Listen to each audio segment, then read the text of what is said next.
Con permiso, presidente. Buenos días. Con relación a la pregunta sobre la constancia de situación fiscal, lo primero que hay que decir es que el SAT nunca pidió la constancia de situación fiscal. No es un requisito del SAT. ¿Cómo da origen toda esta necesidad de la constancia de situación fiscal? Lo que sí es que históricamente, cada que se emite una factura, lo único que se verificaba por sistemas era el RFC en el SAT. Y a partir de este año se puso una modificación en la miscelánea fiscal donde se decía que además del RFC, la siguiente por favor, íbamos a verificar el nombre y la razón social y el código postal. Y ese requisito de verificación del nombre y razón social o código fiscal iba a entrar, dimos un periodo de transición, iba a entrar a partir del 1 de julio. ¿Qué sucedió? Que la mayoría de las personas que tienen sueldos y salarios no conocen el código fiscal que tienen registrado en el SAT. Entonces, como no conocen, el código postal. Como no conocen el código postal, pues fueron los propios gerentes de recursos humanos de las empresas que mandaron a los trabajadores a conseguir el dato del SAT, y en el SAT el documento que contiene esa información, pero además tiene otra más, es la constancia de situación fiscal. ¿Qué es lo que pasa? Pues siempre se deja el trámite hasta el último, la fecha límite era el 1 de julio y en mayo empezaron a llegar las solicitudes de constancia, ¿no? Lo dejaron hasta el final. Y luego lo que empezaron a hacer fueron muchos patrones a condicionar o a presionar a los trabajadores para condicionarles el pago. Entonces, ahí lo primero que hay que decir es, primero, el SAT no pidió la constancia de situación fiscal.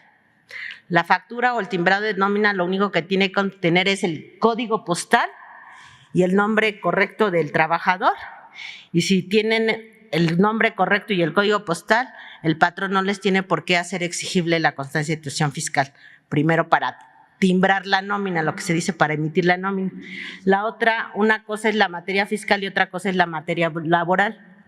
Ningún empleador puede condicionar el pago de un trabajo ya devengado por un trámite administrativo de ningún tipo. La siguiente, por favor. Nosotros hemos hecho difusión, desafortunadamente no tenemos, como ya no pagamos publicidad, no tenemos los alcances, pero sí hemos hecho difusión incluso de dónde denunciar si un empleador les condiciona el pago, porque eso no se puede hacer. Después, nada más es importante mencionar que cuando nosotros vimos que se empezaron a hacer las filas, porque lo dejaron hasta el final, desde el 8 de junio nosotros publicamos una facilidad administrativa donde dijimos que eso no lo íbamos a exigir y lo dejamos hasta el 1 de enero del 23. O sea, eso ya también se estuvo difundiendo. La siguiente, por favor. Bueno, ahorita. Le estuvimos difundiendo varias cosas. Uno, que no necesariamente se tiene que ir a ventanilla. Hay varios caminos y son, por ejemplo, se puede hacer desde lo que le llamamos el SAT móvil, el SAT ID, que es otra nada más con uso de contraseña, y el otro es el portal del SAT. Entonces, esos tres caminos se pueden utilizar sin necesidad de ir a la ventanilla. Desafortunadamente tampoco la gente está muy familiarizada con los aplicativos, con las aplicaciones, pero la verdad para eso se hizo la prórroga y desde el 8 de junio se publicó la prórroga hasta el 1 de enero del 23. Ahora, sí quisiéramos comentar por qué se hizo eso. Eso fue una medida preventiva para las empresas factureras. Las empresas factureras, las empresas fantasmas, además de facturar gastos que no existen, también facturan nóminas que no existen. Y las nóminas que emiten principalmente son jóvenes de 18 años o adultos mayores. ¿Por qué? Porque son la gente, por ejemplo, a los 18 años, pues muchos jóvenes no están insertos en el mercado laboral, sino siguen estudiando y entonces aprovechan para generar nóminas falsas. Y también para adultos mayores. ¿Qué pasa con eso? Por ejemplo, nosotros nada más para que tengan una dimensión, porque son cientos y miles de empresas que hacen eso. Había, por ejemplo, una vez nos llega un pensionado del IMSS que casi se desmaya ahí en una oficina, porque cuando se automatizó la declaración, ven que la declaración para hacerla más fácil ya está toda prellenada, se dio cuenta que al mes él recibía aproximadamente 28 millones de pesos de salarios, Todos eran salarios chiquitos, pero eran muchísimas empresas. Era un señor de como de 87 años que lo llevaron sus hijos en silla de ruedas porque estaba a punto de un infarto. Porque, o sea, es que yo soy pensionado del IMSS. Yo no sé de dónde me sacan eso. Y las empresas estaban físicamente o al menos con domicilio desde Tijuana hasta Mérida, y el señor en todos lados le pagaban sueldos muy bajitos, que incluso les ponen sueldos bajos para tener derecho al subsidio al empleo. Entonces, por eso pedimos el código postal, porque era un dato que solo lo tiene el contribuyente o el trabajador, no lo tienen las empresas. Las empresas a veces sacan el RFC de la CURP. A partir de la CURP hacen sus intentos y como hay un validador de RFCs, pues ahí completan los datos y inventan los RFCs, ¿no? Entonces, esa fue la razón, y también la razón de denominación social, porque luego tomaban RFCs donde las iniciales, por ejemplo, son muchas veces, por ejemplo, iniciales de entes públicos. Entonces, por ejemplo, hay muchísimas facturas, sobre todo hemos encontrado cuando se compran carros deportivos, que se usa mucho para lavar dinero, carros deportivos en efectivo, usan mucho un RFC, por ejemplo, que tiene las mismas iniciales del INDEP. Entonces ponen como si la factura fuera el INDEP.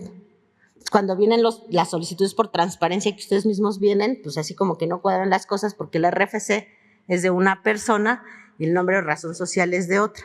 Entonces, para evitar todo este tipo de defraudaciones, fue que metimos estos dos campos.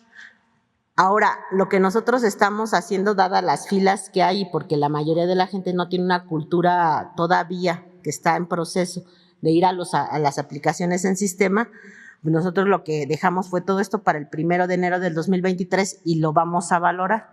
Si realmente tiene un impacto importante en la contención de la creación de empresas factureras o empresas fantasmas, pues lo que podemos hacer es dar una prórroga si todavía no están todos los contribuyentes, ya conocen su código postal, y si no, también valorarlo y quitarlo.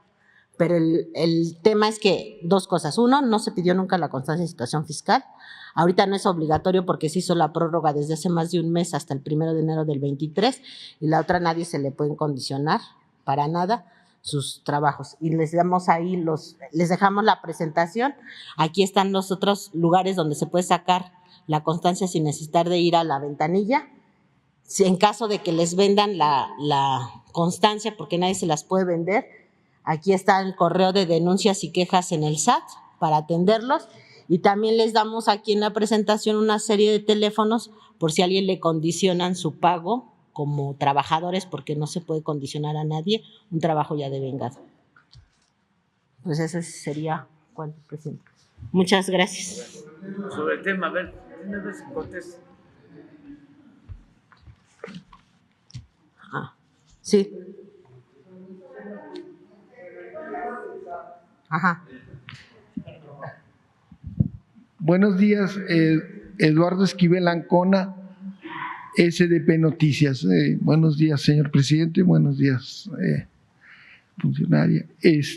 Yo le quisiera preguntar en qué estado está el cobro de los impuestos al grupo Alsea.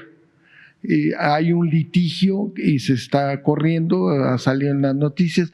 ¿Cómo va ese asunto y cuánto deben y desde cuándo? Bueno, yo voy a dar información que ya es pública, porque ya salió en todos los periódicos. Es un crédito que se terminó alrededor de poco más de 3,000 millones de pesos. Y Alsea, como cualquier otro contribuyente, tiene su derecho a interponer medios de defensa en caso de que no considere que la autoridad no hizo correctamente la determinación del crédito. Él se fue a tribunales a decir que no estaba de acuerdo con la determinación del crédito y ahorita se está litigando. Muchas veces cuando se inicia un proceso en el tribunal ordena una suspensión temporal del cobro en tanto se determina o toma la resolución el tribunal. Entonces, mientras decide el tribunal, nosotros estamos en una suspensión de acción y él está pues ejerciendo el derecho que tiene a interponer sus medios de defensa. Cuando empezó el gobierno de la Cuarta Transformación, había una lista de deudores prioritarios de grandes empresas, ¿ya casi se completa esa lista o cuánto les faltarán? No, de esa lista ya prácticamente todos pagaron y los que no pagaron ya se encuentran en otros procesos administrativos. Ujú. Muchas gracias. Gracias. Sobre lo mismo. Sí, sobre lo mismo, ¿sí? Gracias. Buen día. Muy amable. Bueno, las dos dudas que hay es acerca sobre las pensiones que usted mencionó. ¿Se están pidiendo a las personas que se van a pensionar esa constancia? Porque en algunos papeles del Seguro Social para la pensión lo solicitan, están en formato. No, el SAT no pide la constancia de situación fiscal a nadie, porque esa es información que nosotros ya tenemos. Vaya, entonces al seguro el SAT no le está pidiendo que lo pida. Nosotros no pedimos constancia de situación fiscal a ningún ente público ni privado. Lo único que es obligación de cualquier persona, de cualquier contribuyente, es cuando emita una factura, y no ahorita, va a ser obligación hasta el 1 de enero de 2023, que cuando emita una factura incluya el código postal y el nombre del trabajador o el nombre del pensionado. Ya, eso es todo. Código postal y nombre. Los comercios. Código postal y nombre, a partir del 1 del 2023. Entonces los 1 de comercios enero. sí pueden pedir la constancia. Código postal y nombre. Si usted se sabe su código postal de memoria y se sabe su nombre completo, nada más lo tiene que dar. Muy bien. Y como segunda pregunta, es acerca de las citas para cualquier trámite en el SAT. Se están postergando hasta 2 meses, están muy… Sí, ahí lo que les decíamos es que fueran un poco pacientes y lo estamos acelerando. De hecho, hemos cambiado algunos trámites porque cuando fue la pandemia se nos atrasaron mucho los trámites porque el 50% de nuestro personal es sindicalizado, del que atiende en ventanillas. Entonces hubo un rezago. Y hubo un rezago por 2 cosas. Uno, porque no había trabajadores, pero tampoco había citas, porque la gente también decidió permanecer en sus casas. Entonces ahorita viene una sobredemanda por toda la gente que estuvo en sus casas esperando que pasara la pandemia, y ahorita que ya viene la reactivación, pues se viene una sobresaturación. Hay un trámite que incluso ya modificamos, tiene creo que como un mes, que antes se pedaba la inscripción al RFC y la firma electrónica al mismo tiempo. Ya se partió en 2 trámites para que la inscripción al RFC vaya más ágil, y estamos dando prioridad a todos los trámites que tengan que ver con, para que se necesiten para que se abra una empresa nueva o para que se contrate a un trabajador. Pero pues es el rezago natural también de la pandemia. Pero estamos partiendo los trámites para hacerlos más ágiles.